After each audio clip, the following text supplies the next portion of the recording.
this video, we're going to show how to use the productivity form. This form is designed to measure individual shift performance and allow us to identify employees who may need a little extra help. For a productivity form, it's important to select your shift so that we can attribute those numbers to your shift. And then the first set of numbers we're going to find is from the sales versus labor report. The sales versus labor report can be found in back office management under reports. On this report, we're going to look at 3 columns of data: the time interval, the net sales, and then the labor hours.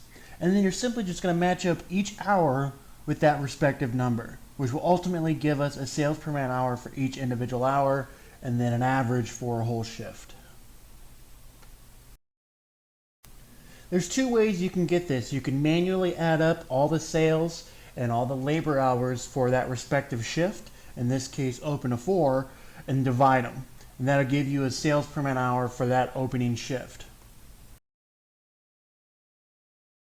Or you can download this table from the website. It's available in an Excel file. It can also be emailed to you. Here you'll simply put the employee's name and then transpose the labor hours and sales, and then it will automate for you. Putting data in this table, it will sum up your sales between 6 a.m. to 4 p.m. It'll include your labor hours. Those will also sum up in your totals over there on the right-hand column. And then that will divide to create your sales per man hour for that individual employee. It does the same for the night shift below. For the rest of the productivity form, we're going to have to access the wizard line, specifically the service by time. It's important to note here that all the numbers you track are for your shift only.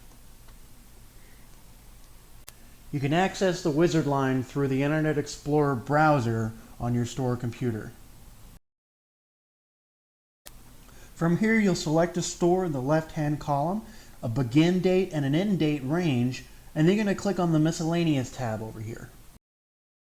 From Miscellaneous, you're going to scroll down to Service by Time, which will then pull up what we call buckets. For the productivity form, we'll be using the default bucket settings, which is open to 4, rush, and then 8 to close. Once you have those buckets selected, click the Service by Time button behind it. The Service by Time report, you can find the specific shift, your 1-minute load totals, and your individual wait time and CDOT for that shift. After you enter all the data, you hit Submit, and then it's going to go to the same database that the rest of the forms go through Google Sheets.